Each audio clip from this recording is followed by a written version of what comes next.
We live,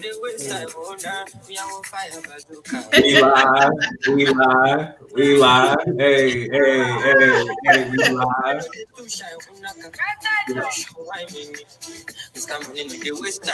live, we live, we live, we live. What's going on, family? What's going on? Is there anybody in the room yet? We got 4 people. Hope these numbers going up.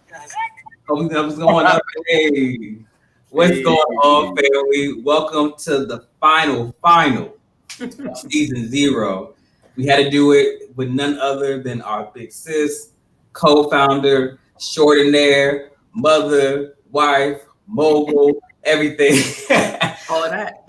Yes, you are definitely everything. With Anye, we are so happy to have you, fam. Gio, of course, we had to do it together, but we with our sister. And I was just talking to Ye about when she first met me as a student, brought me in. Brought me a lot. I know. Dr. Gay. I know. G, I'll turn it over to you first. What kind of first comments you got before we get into I'm just excited. I know, like, literally speaking, not figuratively, the spotlight's on Ye. But I've said this multiple times. Like, I believe in the power of 3. It's one thing to do something yourself. It's another thing to do it with a partner. But when you have 3 people, like, no matter who they are, I think you literally multiply stuff. You don't just add stuff. So I'm excited to just have her on the show. I think, generally speaking, because I know Ye, like, literally as my sister, like, before pills. She's a very pragmatic and practical person. So she kept asking me for questions, and I told her there are no questions. So we're going to freestyle like we always do.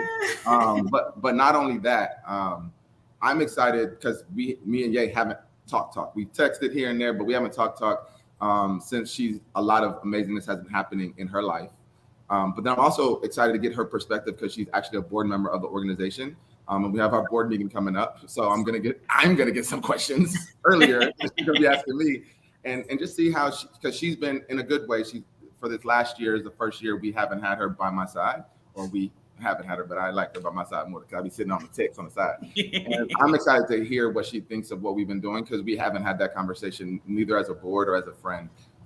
So super, super excited for that. But lastly, while we will be talking about on here on this discussion, both personally and professionally, what we do on this show is also talk about some of the stuff that's happening in the world at large. And so with that, I'm gonna kick off my first question. I know Ye was about to talk. I saw her about to say something, so I'm actually gonna pause and show deference to my sister because Ja said something, I said something. So Ye, before I go there, because I know where I'm gonna go. What are your thoughts?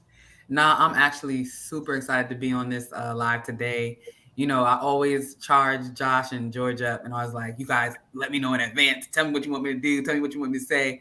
So I'm just excited to be here with my brothers. I mean, it's been a while, like George said, since we've really gotten together and talked. Josh is getting married. Shout out in August, so we're going to be in person. So I'm excited about that as well. So I'm just happy to be here with my brothers. Like George said, it's just going to be a conversation, and hoping that they ask me questions that I can answer. My first question will be funny, but not funny because it's a deeper meaning. But would you date a bus driver? Yes, if he was ambitious and loved the Lord. Oh, okay. So if you don't know about that, go figure that out later because I'm not going to go deep. But the deeper question, because me and my fiance, Porsche, had this conversation. And I do think it's important because I think some of the undertones of what was done and said, and the thing that I'm not going to go into because that's not important, but the undertones is people's thoughts on being great. And I think if you look at our last episode 6, we kind of alluded to some of the things that were said. And so the deeper question on Ye is, what are your thoughts around, because you said if he's ambitious and loves the Lord, we all love the Lord, so I'll leave it there. What are your thoughts on ambition? Like, what is ambition to you? And how do you both see that and give that to the rest of the people in your circle? Yeah, that's a great question. Ambition can be a definition that's due to perspective, right? Everybody has their definition of ambition. For me, though, it's someone that's willing to do better, like in any aspect of their life, right? And so, for example, if that aspect is financial, like since we're talking about dating, right? If the aspect is financial, the person may not have anything right now. However, do you see that they're making moves to want to be better, to get, are they trying to get more money in the future? Are they trying to get a career? Are they trying to, if they're an artist, are they trying to, promote their music? Do you see that work ethic? Do you see that, push to want to do better? And so, for me, people in my circle, not everybody is ambitious. You know what I mean? And that's not a bad thing either. However, some people can already be content with where they are in life, which is all okay. But I also think it's always important to just be a better version of yourself every day, every moment. And so people in my circle, like all my friends and family, I could tell you this, that we always encourage one another. Hey, do you want to do this? Yeah, I want to do this. Okay, what steps are you putting in to do that? Some people like, and I watched a show the other day. Some people, like, one girl was saying, oh, I'm a dentist. I'm a dental hygienist. And the guy she was dating was like, hey, well, you're math smart. You could be a dentist. And she was like, okay, but I'm not trying to be a dentist. And he was like, yeah, but you can do it. And so for her, that's like, you're coming at her. However, the reality is she's very happy being a dental hygienist, and she can further herself being a dental hygienist. So I'm rambling, but what I'm trying to say is, people in my circle, you don't necessarily have to be reaching for the moons and the stars, but as long as you're trying to be a better version of yourself, I think that's just the key. And so being a bus driver doesn't necessarily mean it's a bad thing, but what are you doing as a bus driver? What are you going to do to better yourself? And then whoever you're dating, if they're okay with you being a bus driver, that's a whole different story. But, it's just, what are you doing to better yourself on a day-to-day? And so that's my definition of ambition. Yeah. And I'll bring that back again with everything that was just shared, why that's relative. Like, the question wasn't about dating. It was The Breakfast Club is a show that gets a lot of views. It has a lot of big platform. And so the conversation about what we're having was just had about a week ago, and I'll let y'all find it yourself. But bigger picture, that question was more around, how do you see getting better? And our entire organization as Pills is about that. Like, our organization, Brian Sacchi started this at Howard University, one, for himself first, to ensure that he had a community of people at Howard to ensure that people who wanted to be pharmacists could be pharmacists. But as all three of us now are on pharmacists, like, hey, we went from just helping people at Howard to how could we help people nationally? Then we went from just helping people nationally to how could we help professionals? And now we're going to, as pharmacists, you have 3 pharmacists right now who are all practitioners of our craft and practitioners or producers in media. And we're doing this show to not just talk about a person, but things like ambition, aspiration, being great, being exceptional. And it's okay to want that. Like, it's okay to be content, but it's also being okay getting a 99 and getting pissed. It's also being okay being a millionaire and being pissed that you're not a billionaire. It's also being okay that you're not a multi-billionaire, or that you're not setting up a generation before you to be mad that you haven't done that. And so, at least for our circle, as for us and our households, we're all about being better, being greater, being more aspirational, not just for us, but for the people around us. And I'm excited that for our Power of 3 show, we're not just adding today, we're multiplying. We want, like, as Josh just did already in the background, he's sharing some of the gems and the stones. And if you hear this conversation that we're about to have, I definitely want any and everyone that's taken away, one, engage with us in the chat. Shout out to Fly Guys Who Dine, Fly Girls. Let me say that correctly. Fly Girls Who Dine, because guys dine too, but girls do it better. But then 2, we want to make sure we're not just having this conversation with ourselves, but we're having this conversation with y'all. Josh, anything you want to kick off with Ye before we go deeper into, like, why even Pills? Like, why did she say yes? Because I don't even know that story, to be honest.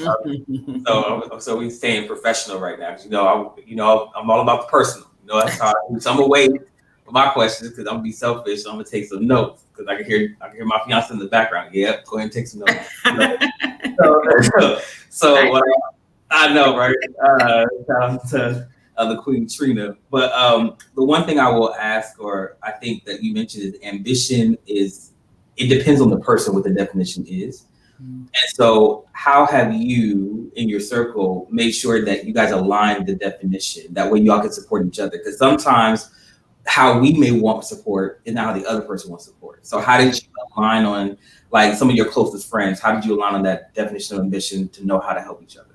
I mean, just the opposite, right? Like, so we don't align. Like, everybody's ambition is different. So and how everybody, like you said, how everybody wants support is different. And so I have a UConn girls chat. Shout out to my UConn girls chat.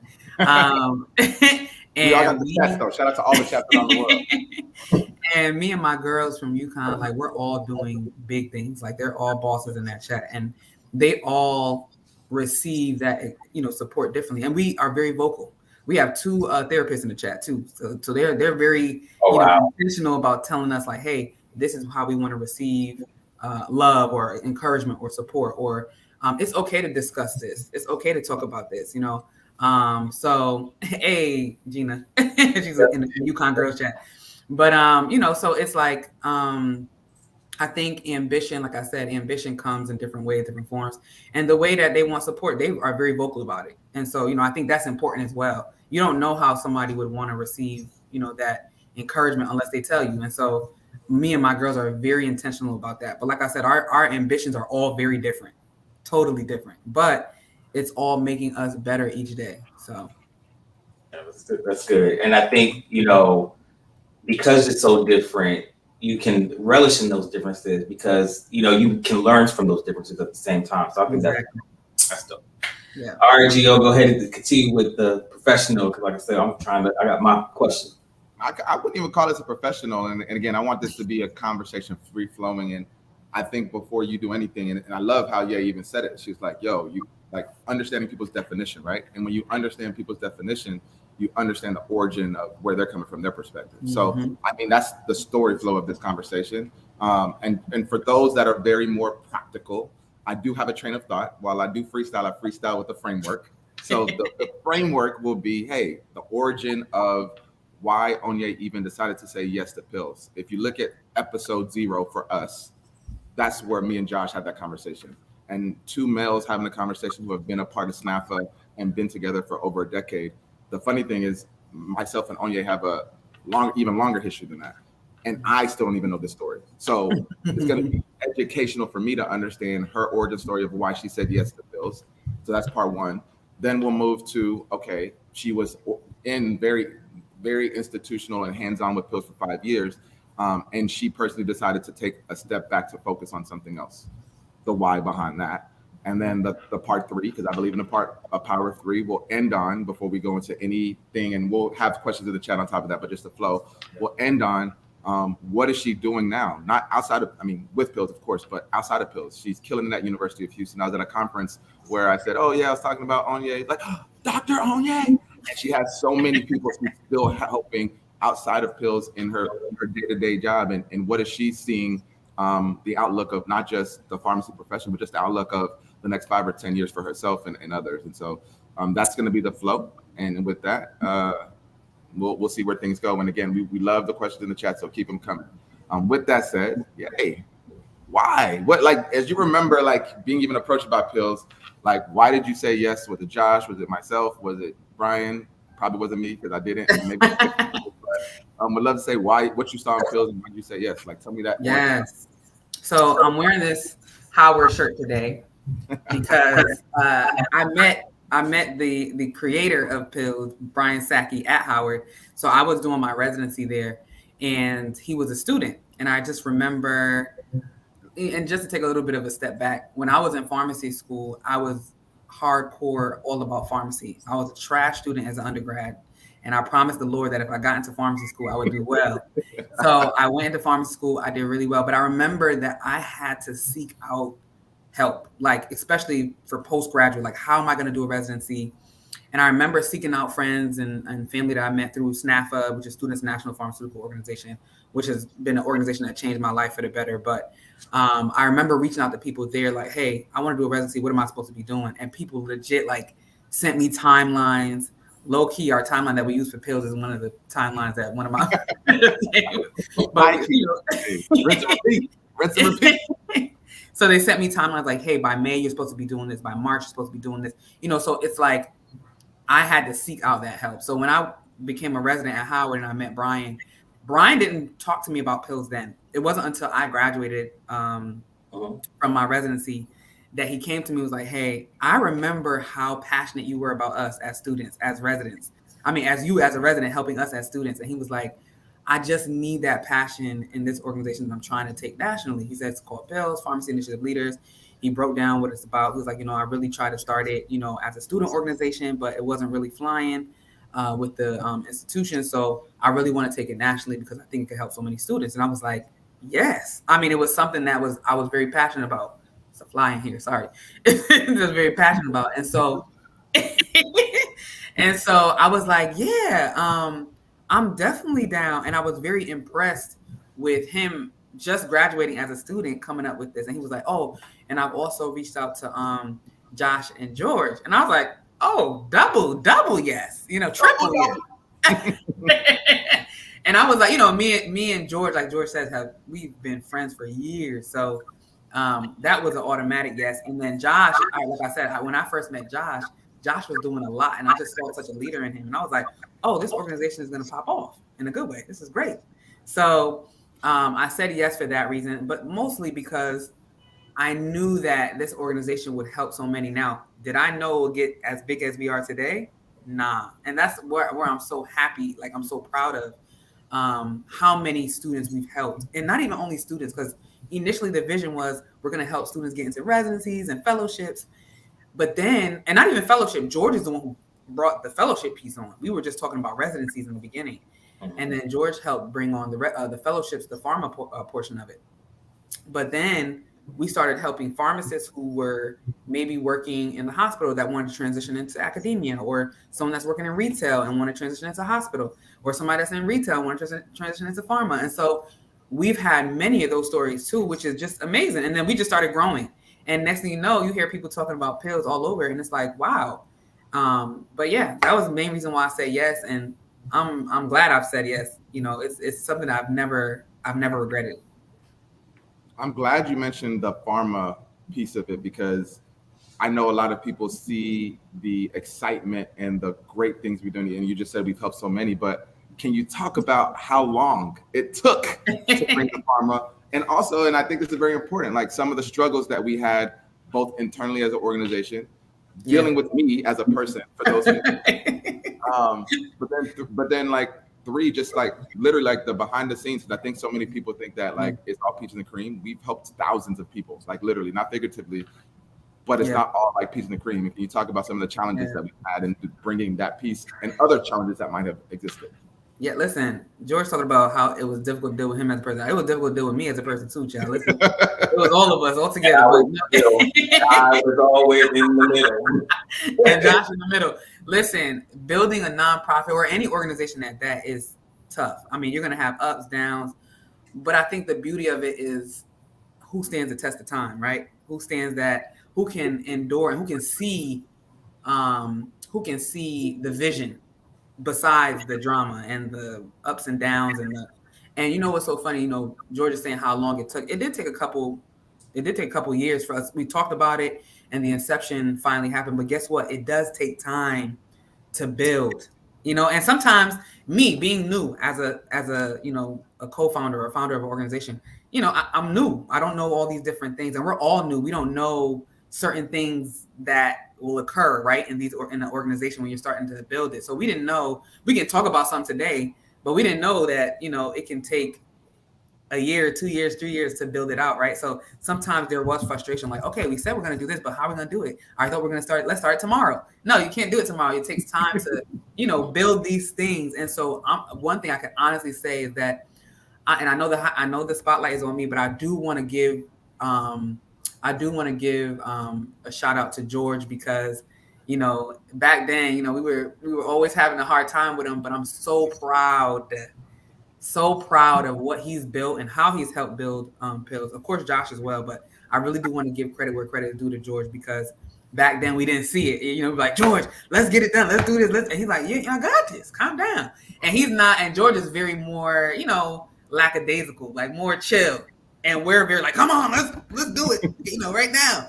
And so we're just like, come on. And so, but now seeing all the steps that George has put in, and then also being just graduating from MBA school and just seeing the growth even from that is amazing. And so I'm just grateful to God that, we didn't give up on each other and we kind of just stood in there, because it's tough. Sometimes you want to give up and be like, I'm done. But I'm glad that we all kept seeing the vision and all kept moving forward and pushing forward. But yeah, I think it takes time, and I think patience. And I mean, I learned a lot as well because I was always getting frustrated. And even in my personal life, I've learned to like calm down, have patience. You don't always got to blow up. You don't always got to have all these, you don't always have to try to do things every day or the next minute or the next day. Also, just a transparent thing. Also, I've learned how to watch the way I talk because sometimes you can't talk to people any type of way. Sometimes you get a little hot and bothered and get upset and frustrated, but the reality is that people don't respond to that. I've had to learn that, in my day-to-day at work, in my marriage, with friendships, you got to respect people, period. And so whether you're frustrated or not, you just got to make sure that you're still keeping it respectful. And so I've learned that even just building a nonprofit, you can get so frustrated and everybody has gotten frustrated where they have, their moments. But I think for me, what I learned, I think it just clicked one day. I was like, yeah, I can't get that frustrated. Like I need to just focus. So, but yeah, so I'll say that. Nah, I love that. A couple of things that you said that I'm a parse out that was super important is it takes time. I think I've heard something from a few of my coaches that like, because I operate in the innovative. I operate in a space where I like to build things that do not exist. Like full stop. That's like where I don't want to manage $1 million thing. I want to build something new that's going to be $1,000. Like that's more fruitful to me than managing something that's already been there. And so one of my coaches told me before, like, yo, whatever you think or however long you think it's going to take, add time to that. Like if you think it's going to be 2 years, add another 2 years, whatever that is. If you think it's going to take 2 months, add another 4 months. And going back to what she said, that allows you to like, one, endure. Because I think when you build stuff, so many people build stuff to be quote unquote a transaction or a thing that exists like an event versus like, how do I build something enduring, which is also an energy thing. Like, how are you willing to, how much energy you can put in something? But then two, what you shared, which I love is like, yo, I love that we didn't give up on each other. Because one could say or look, and I will be clear, like there were times when we actually did. There was the meeting of the meeting where we actually did it because I love to be real and raw in here. And that almost happened. But I think two things. One, the fact that we were actually, all four of us were actually, and still today are friends in real life. Like we're actually, and we say friends, that's the first time I've ever heard Anya call me a friend, full stop. We've always been brothers. Oh, you mean like brother? Yeah, we've always, girl, we've always been brothers and sisters, like literally speaking. And so it's kind of like when you fight with your brother, it don't matter. Y'all gonna punch each other, whatever, but that's still gonna be your brother or your sister. And so it was something that we were building with people who actually had a relationship, which also made it tough because she said we were talking to each other in any type of way.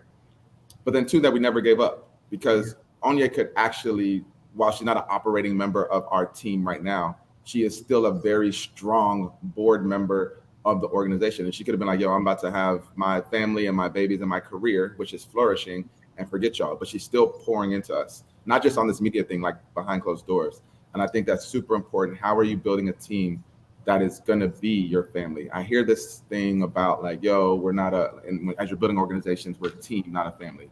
And I do believe in that. I believe you build a team first and that team becomes family. But at the same time, the ultimate goal, just like when you're building a product, is not to have customers. The ultimate goal is to have fans or tribe. Like you might build from that from the beginning, but your ultimate goal is have someone pay for something and you build something so great that they are your media, they are your things. And so if you're building a team, how are you building it to become family? Because you've treated them so well, you've attended their weddings, you've hit them up on the side, you've had those conversations to where you're really building something that endures. And I love that you pulled that out. Yeah. And to give kudos to not just you, but to Josh, I think I do this with my fiance all the time, but one, me and you are Nigerian. So that I want to be clear around like the way we grew up, we grew up as lions. You have a very big family, I have a very big family, and we're lions. And after that, it's like, all right, cool, what's up?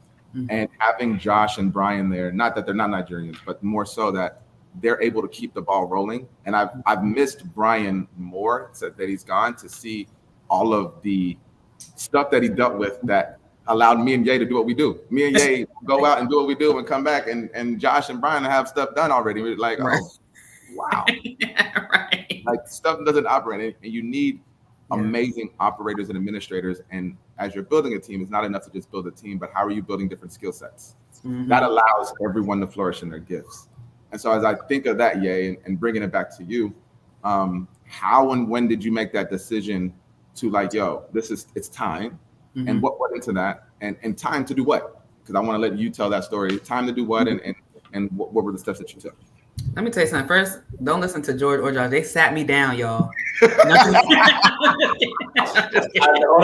time for her to sat down because I mean, honestly, Teen sat Brian and I down. So shout out to Martine because that's the real. Shout out to Martine, y'all. Martine. I miss my She's sister. our fifth member. Let me tell you something. I'd say she the founder too because like Martine really brought organization and structure. And like Martine would sit me down and she'd be like, Josh, you're doing a lot. Yeah. And then she would have a meeting with me and Brian and say, okay, I think this is where we need to go. What is it that you need me to do? And she does it in such a way because she's also a therapist that I call my personal therapist at the time. Like, I'll never forget, I was sitting in Johns Hopkins. I was like at my wit's end. And we were supposed to have a meeting. She said, okay, it seems like you need to talk. So let's talk. And like she really broke things down and everything like that. So shout out to another amazing queen that really was a driver for us since really our inception. Because you remember that day we were in St. Luke's and we had to be a secretary? And you're like, nah, we need a secretary. You know, who do we know? Exactly. And Martine was the perfect person. First person. I was like, I ain't no secretary. I know Martine could do this job. I kept saying that. I'm not no secretary. Hey, the greatest secretary in pills and Snapper history. Like yes. You say, I would say, don't at me, at me. At me. I just say at me. The greatest ever. No, but I will say this. I'll say this for sure. I really did not want to like stop. I was like, no, we're gonna keep doing it.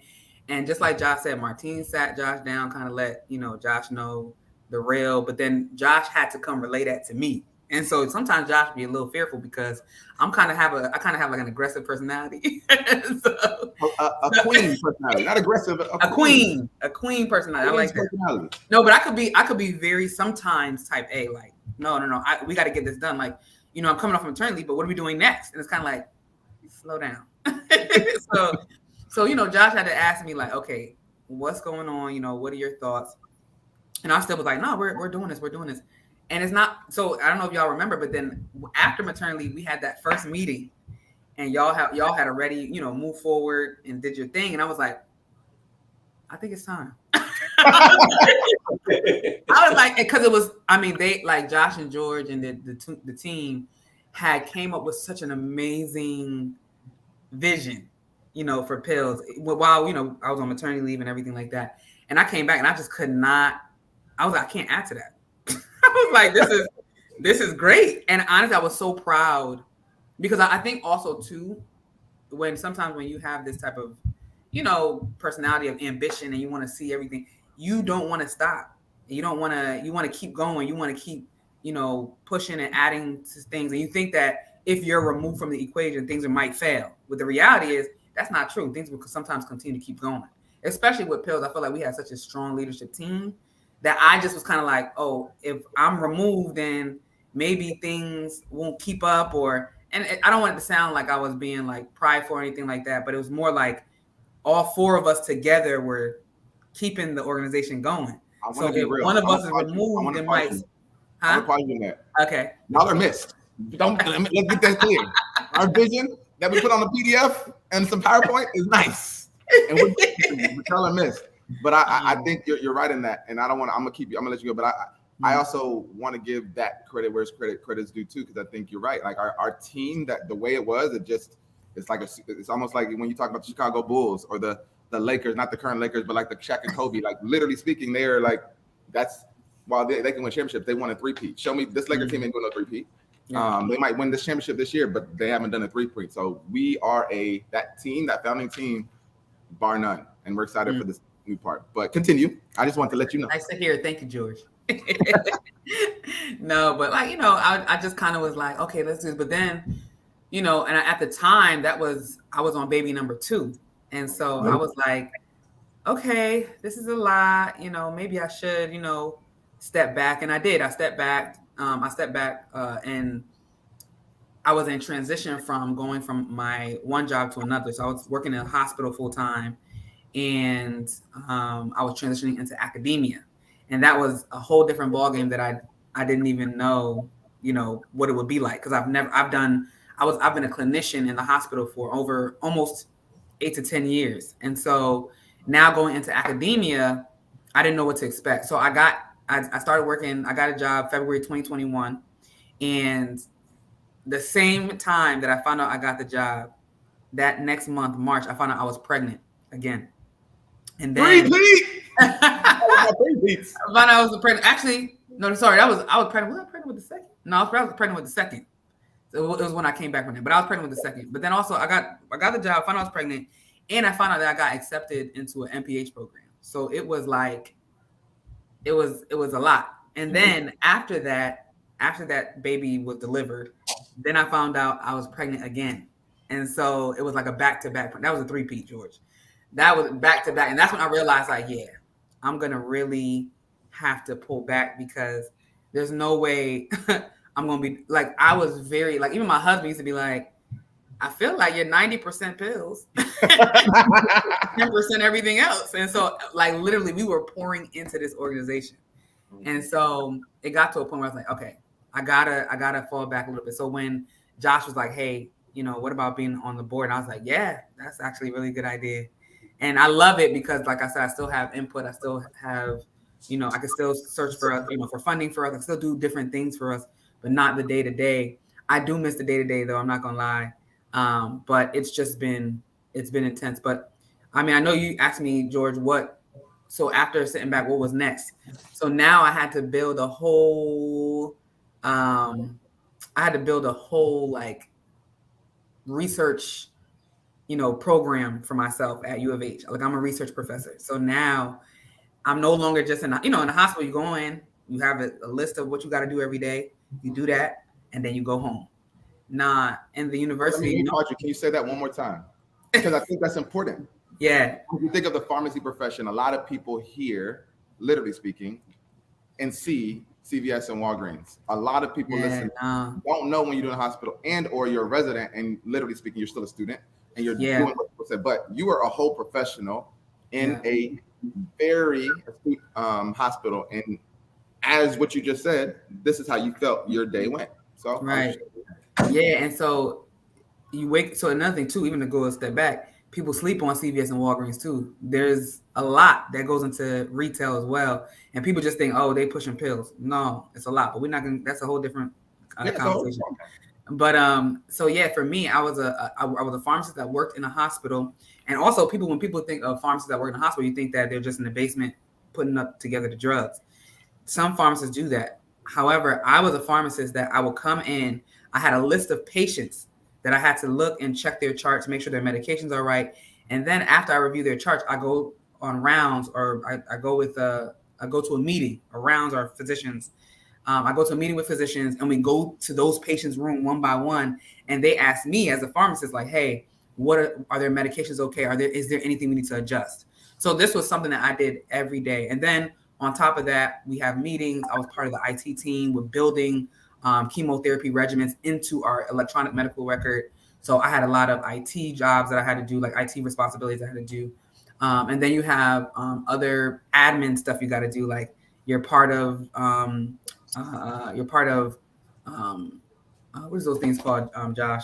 The groups that create the guidelines and all that. Like PNT. PNT. You're part of, PNT committees. Therapeutics community. Also, because I'm a pharma, those PNT committees set what drugs are taken. Pharma companies, if they all coming up at the same time, it's all rich together. All that stuff.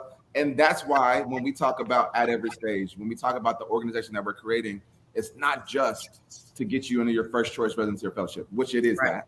Right. It's also to have these types of conversations where if and when something happens and I'm working at X company and Ye is at X institution, I'm not emailing her, I'm texting her and saying like, yo, legally, as my sister, having a conversation.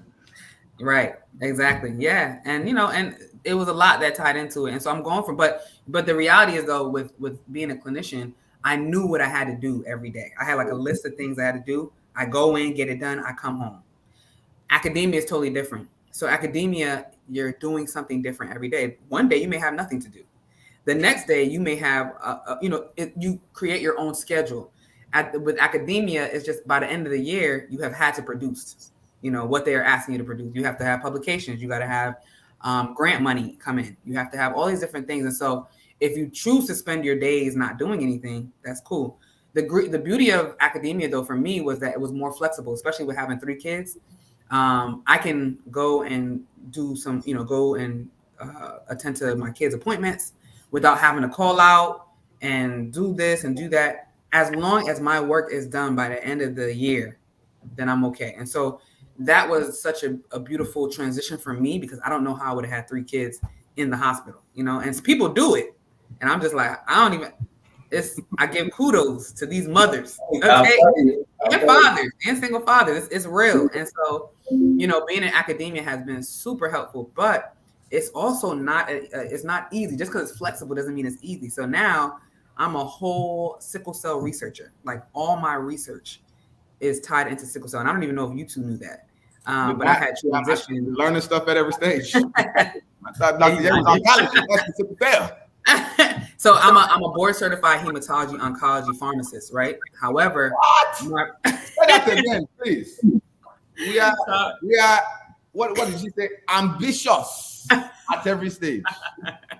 Board certified in one area. Board certified hemo. And then go to another area and at the University of Houston, the number 1 pharmacy school in the No, but seriously, it's been, after that board certification, I had to choose, like, I've always been malignant hematology, which is like cancer of the blood. However, I decided to take a pivot and do benign hematology, which is, it's not cancer, but it's just conditions of the blood that are not malignant, that are not cancer. So sickle cell is not cancer. And I decided to focus on sickle cell, mainly because it affects a lot of Nigerians, affects a lot of people of color. And I really want to dedicate my time to that, especially with the history of sickle cell. That's a whole different conversation. They don't get as much funding as other conditions that are considered rare. And the reason most people think is because it affects a lot of people of color. So it's not a priority. So I want to be a change to that. So I'm building a whole research foundation. I practice at a clinic now, a sickle cell clinic, one of the largest sickle cell clinics in the nation. And then I also teach students. I also have teach residents. I'm part of the master's program that Josh graduated from.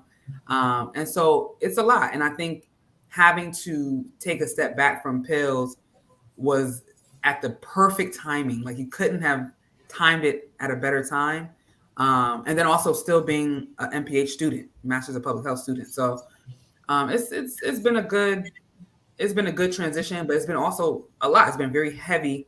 But I'm just, I'm just been trying to manage my time the best I could. So you just talked about managing time and like balancing everything, and you just had a 3-peat, and I get to call it out every time, but and so how have you been balancing that? And you are married, you have a husband, and so how does that work? Like, balancing everything, balancing your marriage, balancing family, balancing sickle cell. Like, how does that work? Honestly, it's been tough. I mean, this has been one of the toughest seasons of my life, just to keep it honest and transparent. And so I literally, like Josh is saying, I have my husband who needs my time. I have each individual child who needs my time. I have family who need me, like brothers and sisters. I have friends who need my time. I've learned in this season, though, that I have to say no to a lot of things. And that's hard for me, because all my friends know me as doing the most. Like, Onya is always doing a lot. And it's something that's funny about that is that the type of person that I've built, like that I've been all my life, is even in school, when I had 20 credits, I had the best GPA. When I had 10 credits, I had the worst GPA. It doesn't make sense. It's like the least work you're doing, the lower my GPA was. The more work I'm doing, the higher my GPA. And that's because the more that I'm doing, I have to prioritize time, because I know that it's all going to go into chaos if I don't.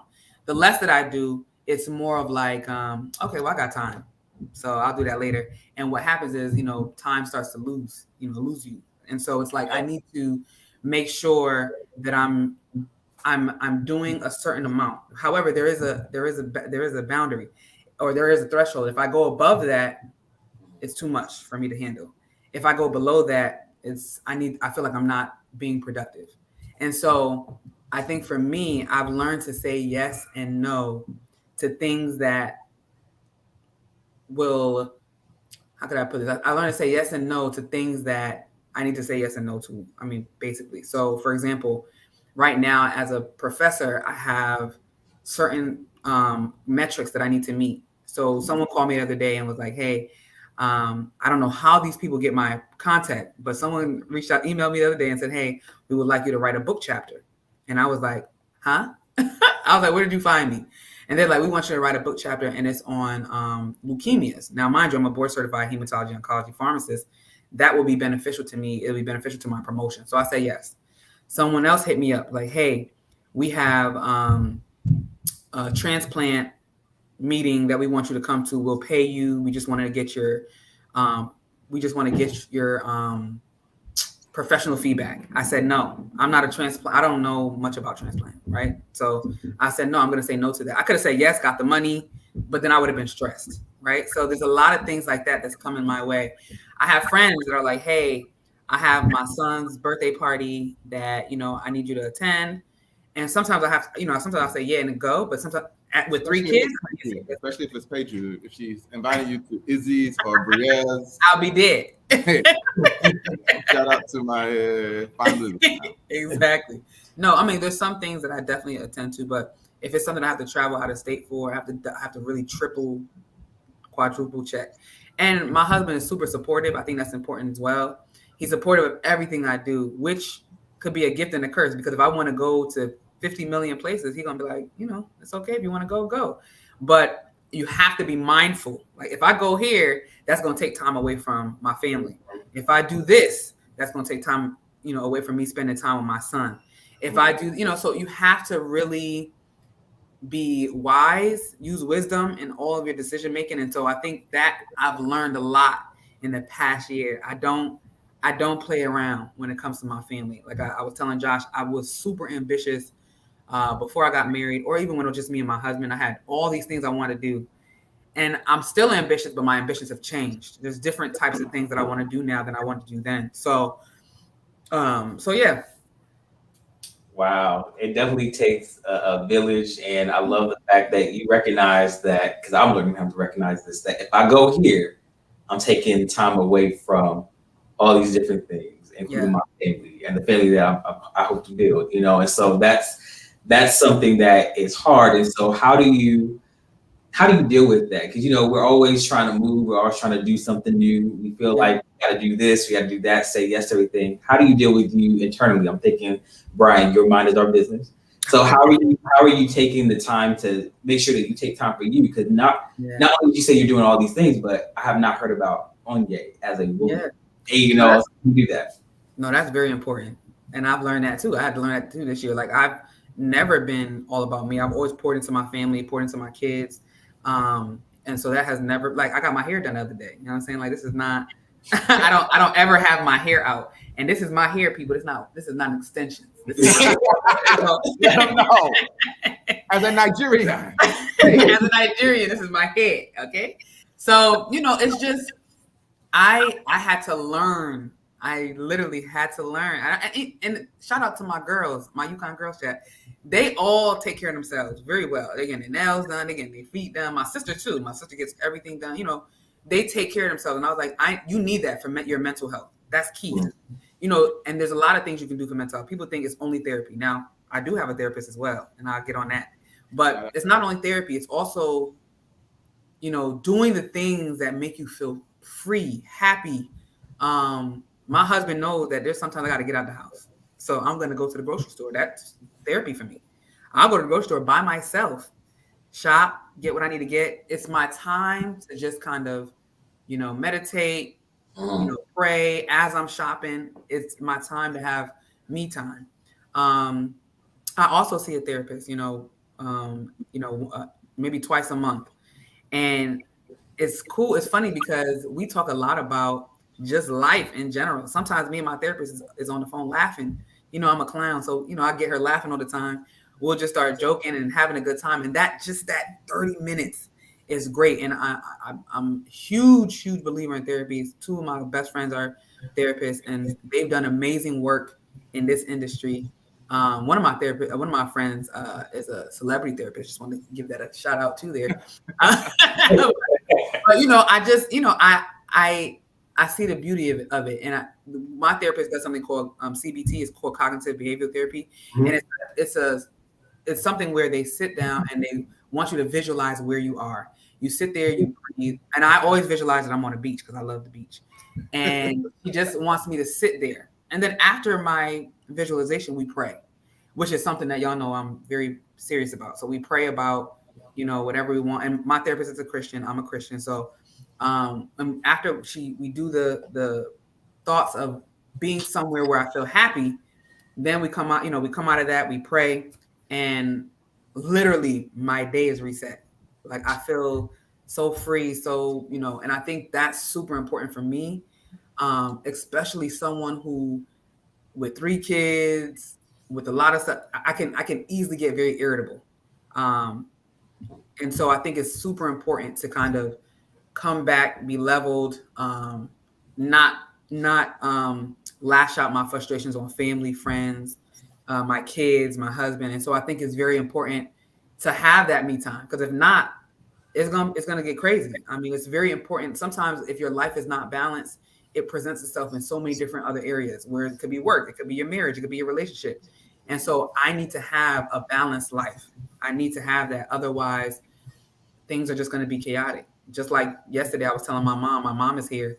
I was telling my mom, like, hey, I got to write a schedule down because I need to work out. I know workout makes me feel really good.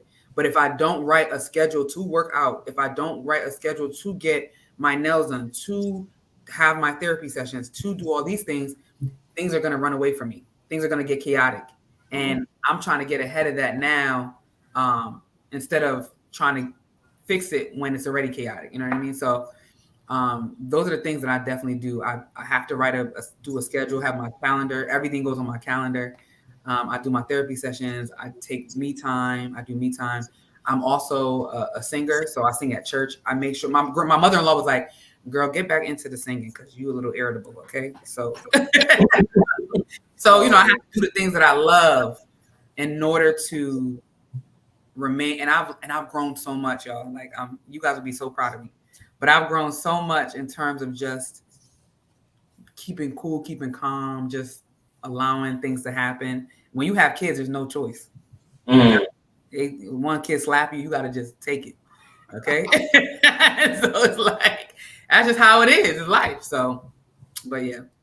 Therapy Thursdays is something that it works for me. And I also do cognitive behavioral therapy. So I understand visualizations, and, you know, it took chaos to get me to the place. And so I think that's something that we should really talk about.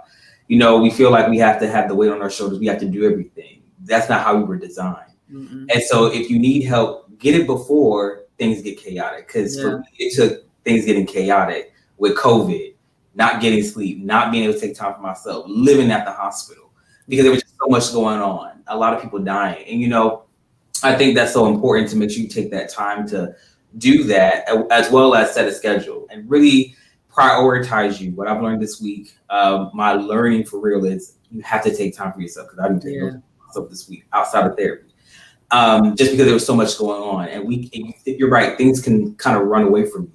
So I think that's like a dope thing. And I'm glad you got back into singing, because you don't just sing, you sang, girl. You sang, girl. Okay, and you give God your very best. Hallelujah. So I'm so glad you got back into that. But I'm gonna turn it back over to Gio. Yeah, I think we try to keep these around 45 minutes, but I know intentionally we have 3 people, and so we're gonna go the hour. So we have about 10 minutes so it could be a little shorter than that. And I want to end on, I guess, more so. I think we've talked a lot about the personal side, the professional side.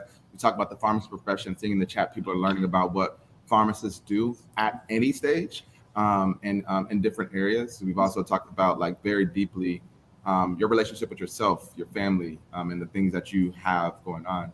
I definitely want to end it on your perspective of two things. One, where do you see pills going for the next one? I'll call it the next 6 months, so that the rest of 2023.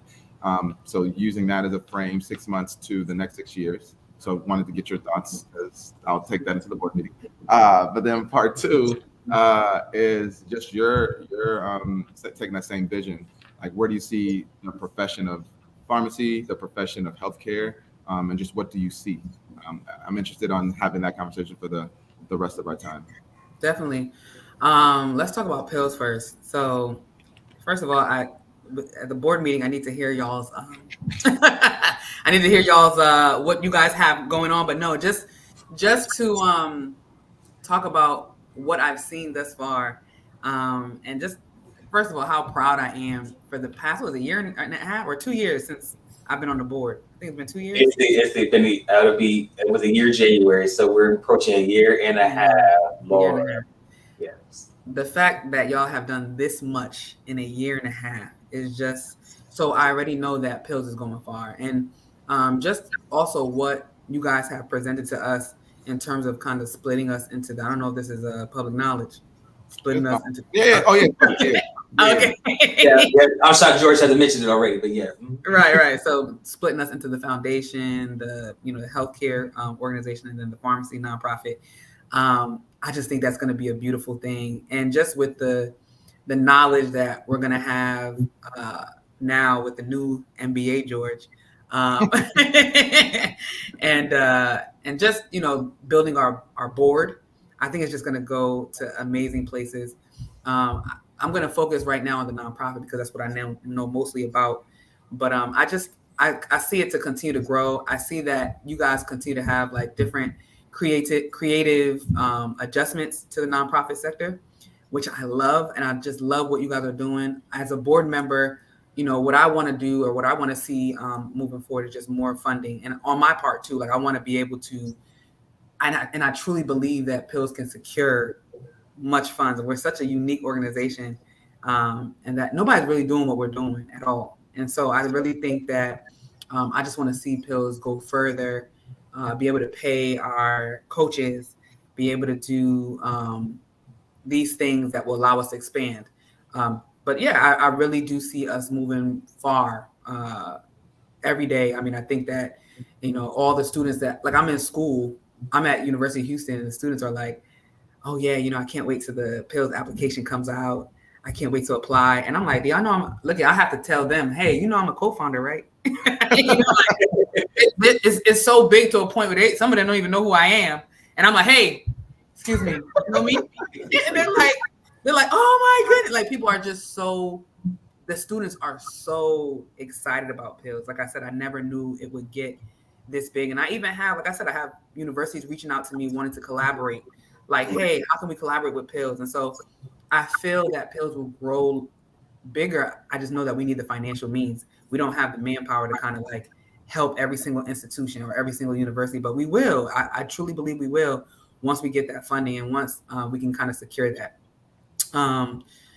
As far as, what was the second question, George? You said, so you answered parts of it in terms of like, and it's funny, you went backwards in terms of like what you see the next couple of years or the next 6 months in terms of pills. But then it's also, what do you see for the pharmacy profession? Yeah, pharmacy profession. And healthcare more broadly. And healthcare in general. Yeah, honestly, a lot of what's, I don't know if people know this, but a very unfortunate statistic is for pharmacy is that a lot of people are not applying to pharmacy schools. Mm. And we see that a lot with University of Houston. The number of people who are applying have went down.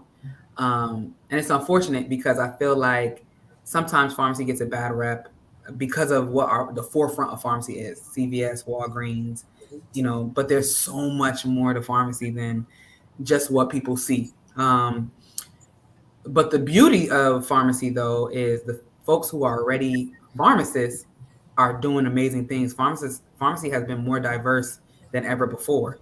You have people in AI, pharmacists that are working under, doing AI. Like I said, pharmacists working in tech, pharmacists working in nuclear, pharmacists working in pharma, and there's different sectors of pharma, as y'all know. pharmacists working in leadership. I teach in a master's program for the leadership residents in pharmacy, and the things that they want to do, I'm just like, I never even thought about that. Like it's crazy. Pharmacists in academia, pharmacists in research. I didn't really know about pharmacists in research until I became a research pharmacist. So, it's like the diversity of pharmacy is definitely up and on the rise. And I think a lot of people are wanting to create, are wanting to create a new lane for themselves. And I think since 2020, where a lot of people started focusing on themselves and realizing that they don't have to work in toxic environments or they don't have to work in set 9 to 5s, people want to do their own thing. And so I think with pharmacists, everybody's trying to create their own road, their own way. And I think it's a beautiful thing because there's so much that pharmacy has to offer. Healthcare in general, I think healthcare is changing. There's a lot of things happening. Speaking of AI is changing a lot of things in healthcare. What exactly? I'm not 100% sure because I'm still learning AI myself. IT, there's a lot of technology things that are happening in healthcare. Just there's a lot that's happening right now, and I think that it's important to jump into it. I know I have a niece who's like, hey, I'm trying to figure out what I want to do after college, and I was like, it got to be healthcare. I mean, that's what we got to do. I mean, it's booming, it's growing. Even nurses now. My sister just got her DNP from UT, and she's graduating May 11th, and so she just got she did her pinning ceremony last week. And the things that she is doing, she's a nurse anesthetist, by the way, and the things that she is doing, like, it's just crazy. And so as pharmacists, I think that we just have an open door to whatever we want to do. I am in academia right now, and I plan to stay in academia and build my research for a couple years, not a couple, but for a long time. There's some other ventures that I'm thinking about. There's some other ventures that I'm thinking about as well. And when the time comes, when the opportunity comes, I may look into those. Right now, though, I think academia is definitely for me. Pharma might be pharma is in everybody's near future. Let me tell you something. Pharma is taking over the pharmacy world. Okay. And it's a huge, because there's so many different areas of pharma. That's the thing. And people think that there's not one way to anything. So it's a huge thing. It's a huge thing that's happening right now. But right now, I'm really enjoying what I'm doing as an educator. You guys know because I'm part of Pills, I love students. I love pouring into their futures. And so, for me, I definitely want to see where that goes. I don't know. I haven't told y'all this, but this is my first year that I was actually teaching. When I came in, I went on maternity leave, so I didn't get a chance to teach. And then when I came in in the middle of my module, my hematology oncology module, so I didn't get to teach. Then I went on maternity leave, so I didn't get to teach the second year. This is the third year, and I taught this year, and literally they wanted to award me they wanted to induct me into the PLS, Pharmacy Leadership Society, as a faculty, but I'm already in PLS, so they couldn't induct me twice. But they were just all the comments I kept getting about what a great professor I am. I got comments that said, oh, you could tell she loves her job. And I love to hear that, because literally I sometimes I'll go into class, and after I'm done lecturing, I want to sit around and talk to the students. And it's like, you have to leave. You have to go back to your office. And I have to remember that, because I love pouring into these students so much. Like, so one of the students was like, I love how you teach us, but at the same time, I love how you give us advice about future, about what's to come. They're like, because of you, we realize that it's not only just hospital and retail. We realize it's not just hospital, retail, and pharma. We realize there's so many other things that we can do. And so that's something that I'm super proud of. That's something that I really want to continue to pour into. I love it where I am right now. But I do have other ambitions. So we'll see where that goes. But right now, this is definitely where I'm at. Man, it's so beautiful always reconnecting with you. And I think it's something that I'm enjoying, that we're this last season of this episode. Let me say that better. Last episode of the season is ending with that. Even that last message of like, yo, how are you being super connected to what you do? How are you pouring into people? Like pouring, it's not just enough. Like you're overflowing in what you're giving to people.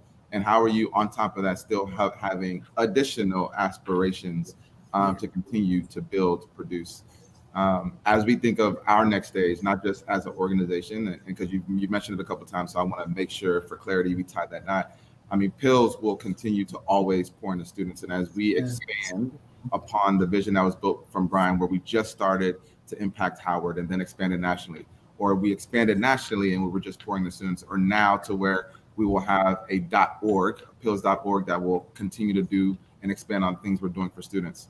We will have Pills Ventures that will help professionals and help them with the multiple aspirations and ambitions that they have in whatever venture they have. And then finally, a foundation that will pour into the community. We're excited about the power of three and how we're able to also just not add on to people, but multiply. And excited that this was season 0 for a reason. Pills Media is launching to tell these stories, to have these conversations. And this won't be something that is like unscripted in the fact that we don't know what we're doing. It'll be more so, how are we having more Onyes coming on this platform? How do we have more people like Grace and Peter who are in the background right now and they're starting in their profession and they're not pharmacists, but they just graduated from one of the top public institutions in the world and they're now working for top firms in Chicago or New York? How are you hearing their stories at this age? To have a 21-year-old have the ambitions that they have now, but you have people who are a little above 21 in the same organization. How are we accelerating what can be done? And not just have these conversations, but building the connections to actually build them. The one thing I learned, I'll say two.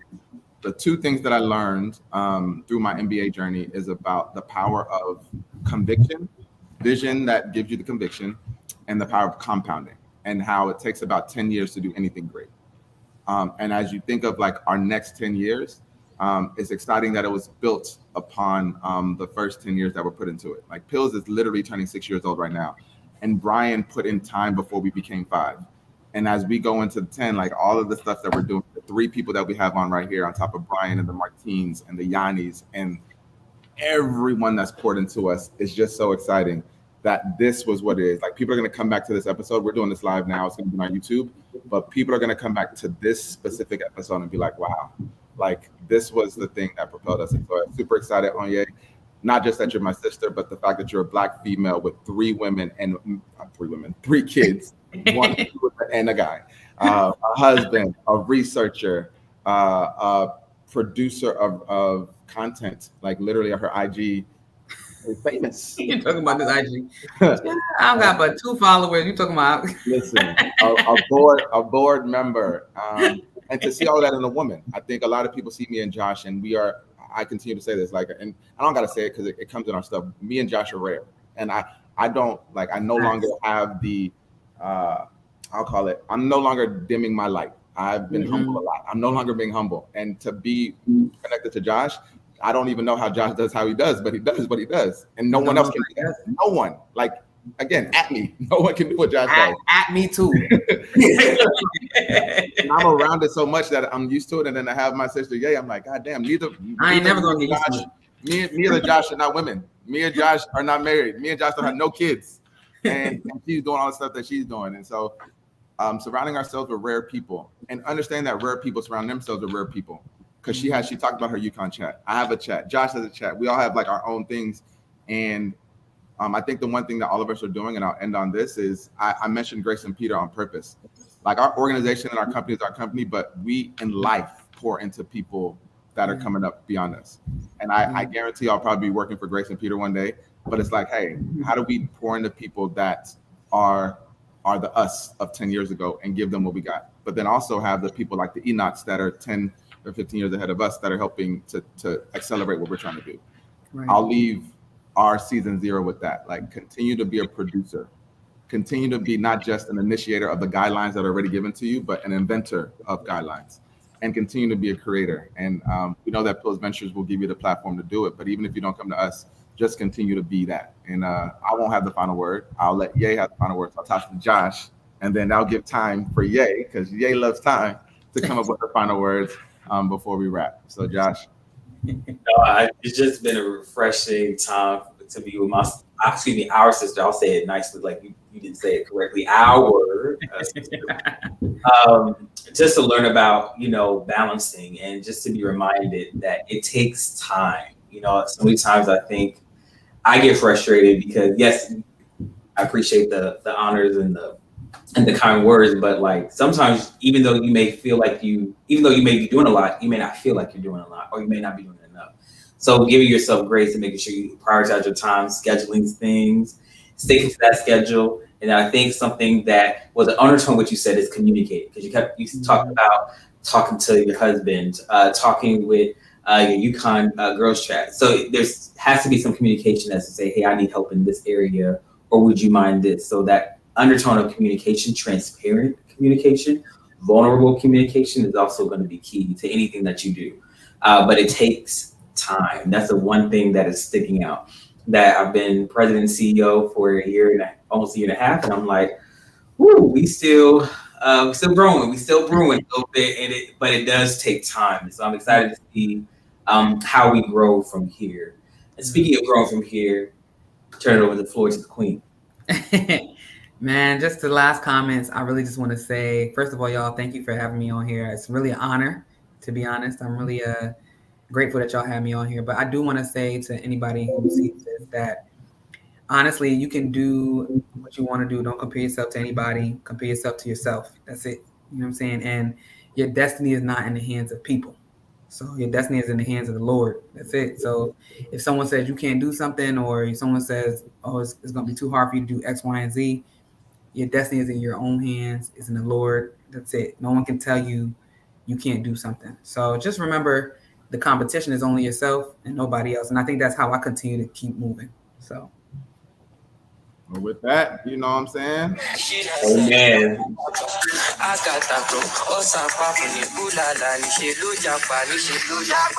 All right, family. Until next time. Bye, y'all. Bye.